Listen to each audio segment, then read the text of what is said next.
எல்லோருக்கும் வணக்கம். நான் ராஜேஸ்வரி. வீடியோக்குள்ளே போகிறதுக்கு முன்னாடி எங்கள் ராஜேஸ்வரி சேனலுக்கு சப்ஸ்கிரைப் பண்ணிவிடுங்க. இன்றைக்கி நம்ம காரப்பொடி மீன் குழம்பு செய்ய போகிறோம். இது ரொம்ப திக்காக இருக்காது, கொஞ்சம் தண்ணியாகவே வைக்கணும். இது மிளகு ஜீரகம் போட்டு செய்ய போகிறது. மிளகு ஒரு டேபிள் ஸ்பூன், ஜீரகம் ஒரு டேபிள் ஸ்பூன், ஒரு பெரிய பூண்டை உரித்து வச்சுருக்கேன். 2 இன்ச்சுக்கு இஞ்சியை தோல் நீக்கி வச்சுருக்கேன். இதெல்லாம் பேஸ்ட்டாக அரைச்சிக்கணும்.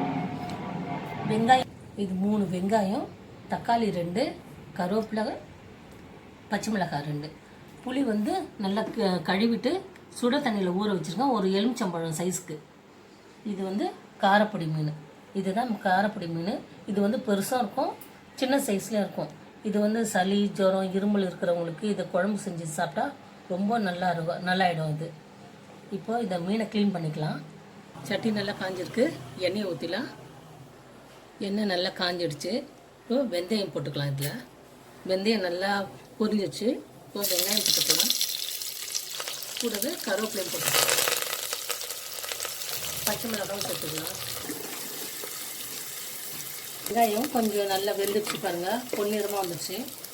இப்போ இதை அரைச்ச பேஸ்ட் இதில் போட்டுக்கலாம். இது வெங்காயம், தக்காளி, மிளகு, ஜீரகம், இஞ்சி, பூண்டு, இது 4த்தையும் சேர்த்து தான் நம்ம அரைச்சிருக்கிறோம். கொஞ்சம் பச்சை வாசனை போகிற வரைக்கும் நல்லா வதக்கிடணும். இப்போ நல்லா பச்சை வாசனை போக வதங்கிடுச்சு. உப்பு போட்டுடலாம். இதில் கூடவே ஒரு 1/2 ஸ்பூன் மஞ்சத்தூள்.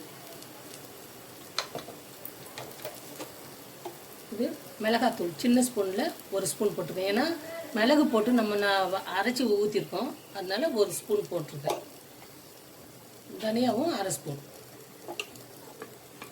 இதை கொஞ்சம் நல்லா வதக்கிடலாம். இப்போ நல்லா வதங்கிடுச்சு. இதில் புளி கரைச்சி வச்சுருக்கேன் இல்லைங்களா, அதையும் ஊற்றிடுவோம். உடம்புக்கு ரொம்ப நல்லது இது. ஜுரம் இருக்கிறவங்களுக்குலாம் கொஞ்சம் ஜுரம் கம்மியான உடனே இதை நல்லா குழம்பு வச்சோ இல்லை ரசம் போல் கொஞ்சம் தண்ணியாக வச்சு கூட இதை நம்ம கொடுக்கலாம். இப்போ மீன் போட்டுடலாம். இந்த மீன் போட்டு ஒரு 5 நிமிஷத்துக்குள்ளேயே ஆஃப் பண்ணிடலாம். ஏன்னா மீன் போட்டு ரொம்ப நேரம் கொதிக்க விடக்கூடாது.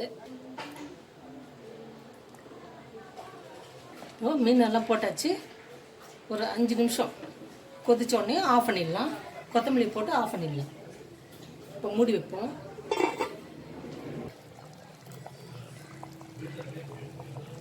காரப்பொடி மீன் குழம்பு ரெடி ஆகிடுச்சு. இது ரொம்ப சுவையாகவும் இருக்கும், உடம்புக்கும் ரொம்ப நல்லது. இதை கண்டிப்பாக உங்கள் வீட்டில் ட்ரை பண்ணி பாருங்கள்.